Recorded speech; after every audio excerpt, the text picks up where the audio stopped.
To take revenge on his unfaithful and beautiful wife, her wealthy husband meticulously designed a murder plan. This plan not only appeared flawless but also aimed to eliminate both his wife and her lover simultaneously.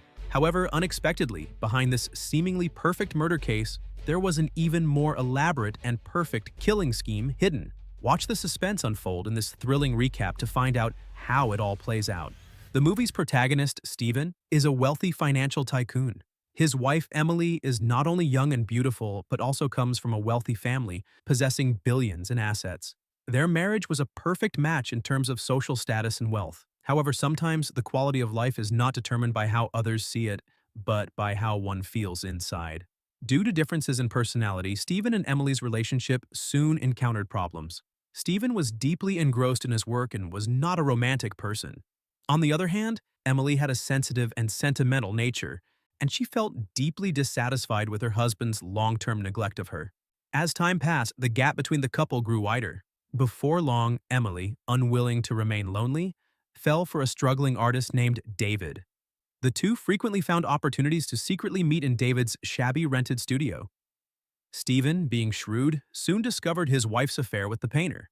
However, instead of acting rashly, he first hired a private detective to take photos of their secret meetings and conduct a thorough background investigation on David. The results revealed that David was a notorious con artist with a long criminal record, specializing in deceiving wealthy women.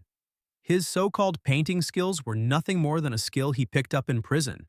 Clearly, his relationship with the billionaire Emily was not based on love. He was after her vast fortune.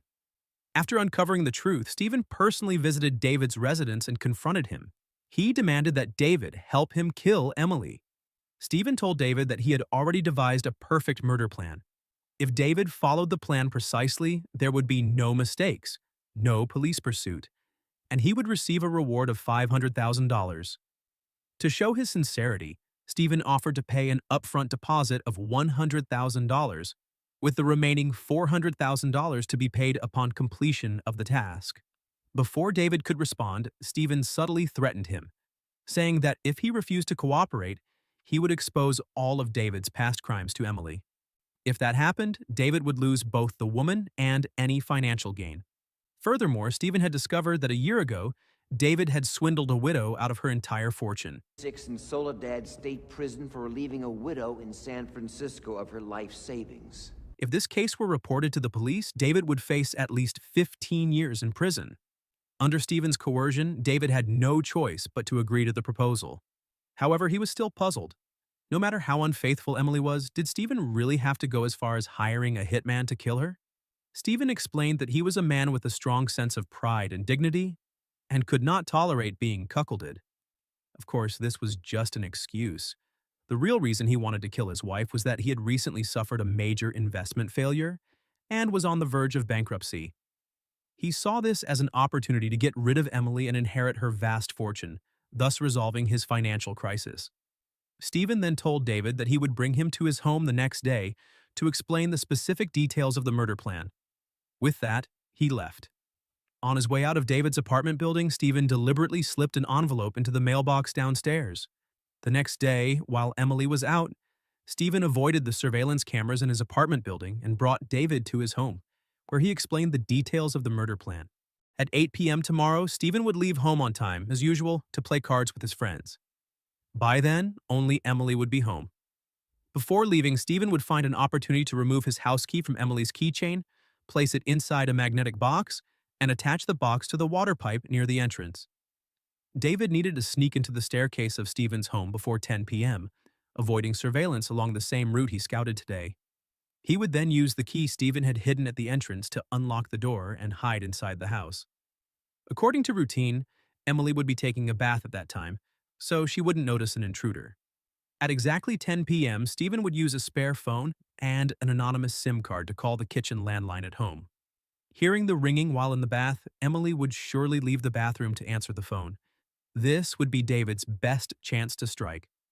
After committing the murder, David could casually take some cash and valuable jewelry from the house. He would also pry open the lock on the back kitchen door to stage the scene as a robbery turned homicide.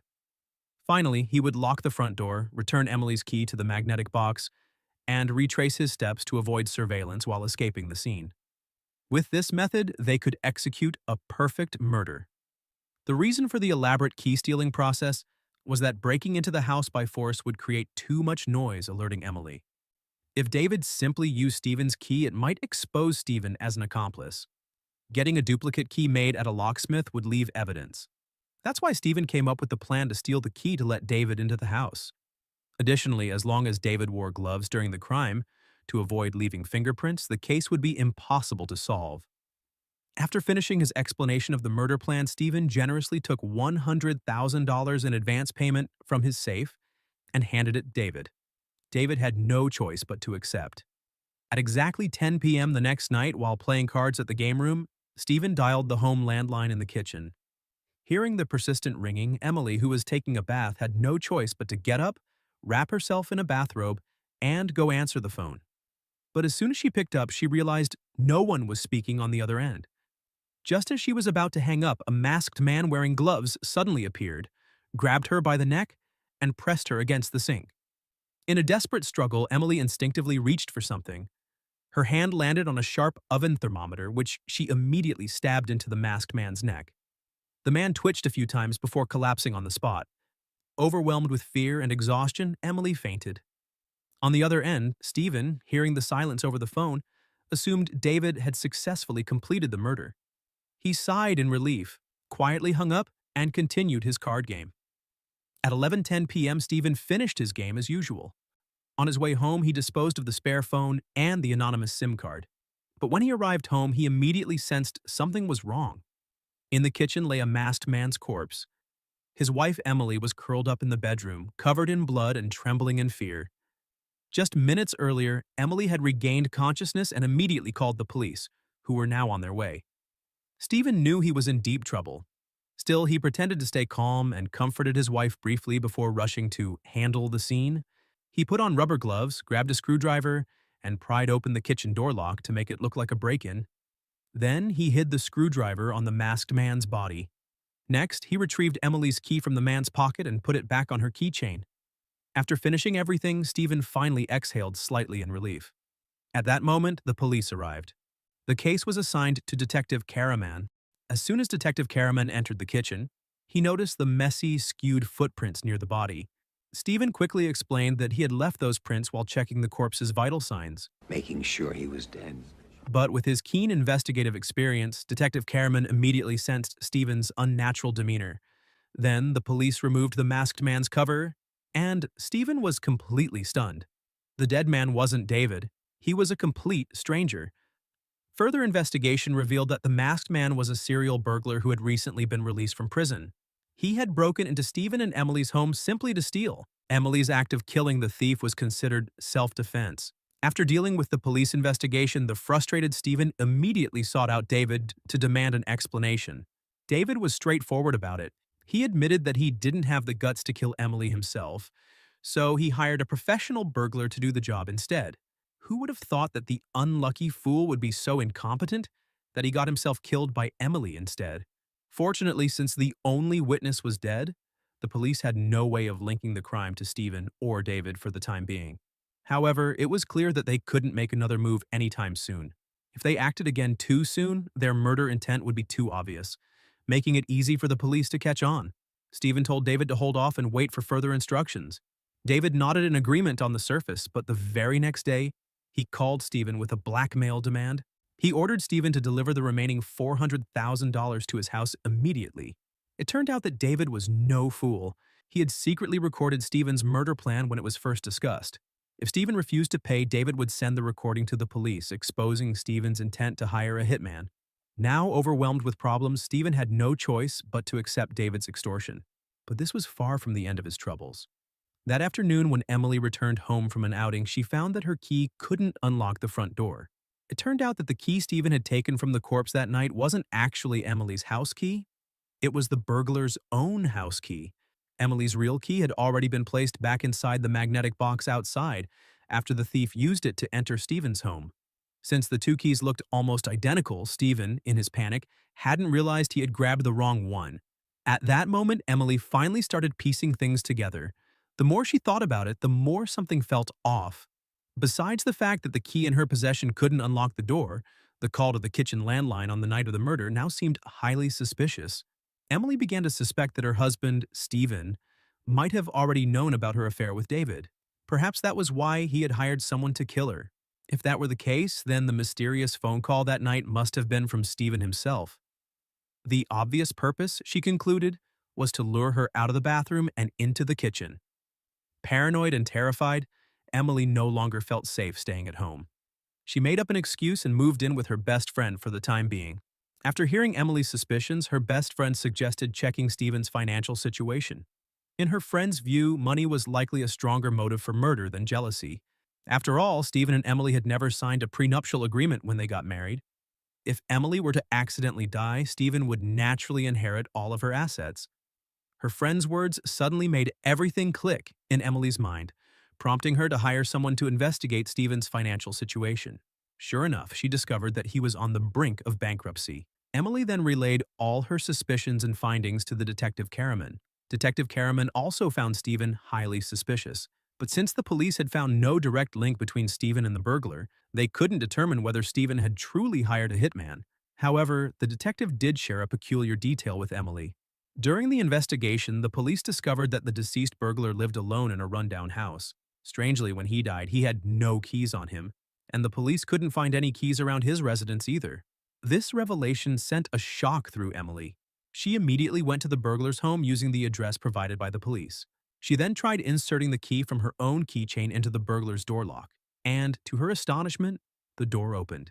Now the real question was, how did the burglar's key end up on her keychain? Confused and alarmed, Emily confronted Stephen directly, demanding an explanation about the key. But Stephen had already prepared for this confrontation. Why? To protect you. From what? Your lover. He pulled out a blackmail letter, along with several photos of Emily and David in intimate situations. He then lied, claiming that David had been blackmailing him with these photos. To make his story more convincing, Stephen even revealed David's shady past to Emily. It was only then that Emily learned the shocking truth. Her so-called lover, David, was nothing more than a manipulative con artist. Still, she couldn't understand what any of this had to do with the key. Seeing that Emily was still suspicious, Stephen continued weaving his web of lies. He claimed that in order to protect his wife's reputation, he had already paid David $100,000 in hush money. But David got greedy and demanded an additional $400,000. Given his financial crisis, Stephen had refused to pay David any more money. On the night of the incident, when he returned home from playing cards, he found a masked man's corpse in the kitchen. His first instinct was that David, having failed in his blackmail attempt, had broken into the house to commit murder. Since there were no signs of forced entry, Stephen assumed that David must have stolen Emily's key to get inside. To prevent this key from exposing Emily's affair, Stephen had retrieved it from the masked man's body and put it back on Emily's keychain. He then pried open the kitchen door lock to stage the scene as a burglary gone wrong. But what he hadn't expected was that the masked man wasn't David at all. Now, it seemed likely that David had hired a hitman to do the job instead. Of course, all of this was a complete fabrication. The blackmail letter and photos were actually mailed by Stephen himself when he had first visited David's house, using David's name. His plan was simple. If David succeeded in killing Emily, these fake letters and photos would be used to frame David for the crime. And if David failed, Stephen could still use them to spin a story, shifting all the blame onto David. At this point, Emily was already overwhelmed by the betrayal and heartache of discovering David's true nature. Emotionally drained, she readily believed everything Stephen told her. She even considered going to the police to explain everything and clear things up, but Stephen immediately stopped her. He argued that with just the photos and the blackmail letter, they still had no solid proof that David had hired a killer. Worse, if David decided to fight back, the scandal could erupt into a public spectacle. Not only would Emily's reputation be ruined, but Stephen's humiliation as a cuckold would also become the talk of the town. The best course of action, Stephen insisted, was to pay David the $400,000 ransom and then cut ties with him completely. Emily found her husband's reasoning sound and abandoned the idea of going to the police. But then she suddenly remembered. She had left her wedding ring at David's place. If someone found it, her affair with David would be exposed. When Stephen learned about this, he volunteered to retrieve the ring for her. At the same time, he would personally deliver the $400,000 to David. Stephen handed over the $400,000 ransom to David, hoping that would be the end of the ordeal. At last, Stephen arrived at David's home with a bag full of cash, only to find that the door was unlocked, but David was nowhere to be seen. Inside the house, he found Emily's wedding ring along with a note left by David. It turned out David, fearing that Stephen might harm him, had changed the meeting location to a crowded public park. Just as Stephen was preparing to head there, the landline phone in David's house suddenly rang. Stephen casually picked it up and discovered it was a call from a travel agency. The purpose of the call was to confirm whether David would be able to catch his train later that afternoon. It seemed David was planning to take the money and flee. Seizing the opportunity, Stephen tricked the travel agency staff into revealing David's train details. Then he proceeded to the park where he handed over the $400,000 in cash to David. After receiving the money, David returned the tape recording of Stephen's murder-for-hire plan. Then, carrying his bag of cash, he headed straight to the train station and boarded his reserved VIP compartment. Little did he know that as soon as he shut the compartment door, a shadowy figure emerged from the corner and stabbed him repeatedly. That figure, of course, was Stephen. In his final moments, David struggled to pull a delivery receipt from his pocket, sneering that Stephen wouldn't be able to enjoy his victory for long. As it turned out, David had already made a duplicate of the recording and mailed it to Emily. Upon hearing this, Stephen hurriedly cleaned up the scene and rushed home with the cash. At that moment, Emily was standing dazed on the balcony with several freshly delivered packages sitting on the table. Among them was the package containing the tape David had sent. Seeing that Emily hadn't opened any of the packages yet, Stephen let out a deep sigh of relief. He quickly took advantage of her distraction, locking both the $400,000 and the package containing the tape inside his personal safe. After securing everything, he handed Emily back her wedding ring, then went straight to the bathroom to take a shower and wash away the cold sweat. When Stephen stepped out of the bathroom, Emily told him she was heading out to buy some things and would also call a locksmith to replace their door lock the next day since she still couldn't find her keys. Her words suddenly triggered a realization in Stephen. Only now did he fully piece things together. On the night of the incident, after opening the door, the burglar must have put the keys back in the magnetic key holder outside. That's why Stephen had mistakenly taken the burglar's keys and placed them on Emily's keychain. In other words, Emily's real keys were still in the magnetic key holder. The moment Emily left the house, Stephen rushed to the doorway and retrieved Emily's keys from the magnetic holder behind the water pipe. But what he didn't know was that Emily had been secretly watching him the entire time. Stephen had made a fatal mistake when he returned home earlier. He had been so anxious that he forgot to dispose of the bag that had contained the ransom money. Instead, he had simply tossed it carelessly beside the safe. While Stephen was in the shower, Emily had accidentally noticed the empty bag and guessed that her husband must have hurriedly hidden its contents inside the safe. Driven by curiosity, she entered the safe's code and opened it. Stephen had always believed like a fool that his wife didn't know his safe's password. But in reality, Emily, who was always observant, had memorized the code long ago without him realizing it. And at this critical moment, she found the tape recording hidden inside. That was how she discovered the shocking truth, that Stephen was the mastermind behind the attempt on her life. To further confirm whether Stephen had personally participated in the murder attempt, Emily deliberately mentioned the keys in front of him. Unexpectedly, Stephen fell right into the trap. He unknowingly admitted not only to planning the murder, but also to directly taking part in the attempt on her life. With things now out in the open, Emily didn't bother pretending anymore. She tore off the last mask of pretense and threatened to call the police to report Stephen. After saying this, she even stepped forward and landed a solid punch on Stephen's face, completely enraging him. His murderous intent flared up once again, and the couple got into a violent struggle. In the chaos, Emily reached into her pocket, pulled out a handgun, and shot Stephen dead on the spot. That gun was the very one she had just taken from Stephen's safe. After receiving the emergency call, the police quickly arrived at the scene, with the investigation once again falling into the hands of the detective Karaman. He had already been deeply suspicious of Stephen, and now, seeing the injuries on Emily's face and listening to the tape recording, he was convinced Emily's act of killing was purely in self-defense, and she bore no legal responsibility for it. And with that, the movie came to an end. On the surface, the movie refers to the husband's plan to murder his wife, but in reality, it hints at the wife's ultimate counterattack against her husband. After listening to the recording, Emily clearly developed the intention to kill Stephen. That's why she hid the gun in her pocket, deliberately provoked her husband with both words and actions, and in the end, used their scuffle as the perfect cover to shoot him, transforming a premeditated murder into a seemingly justified act of self-defense.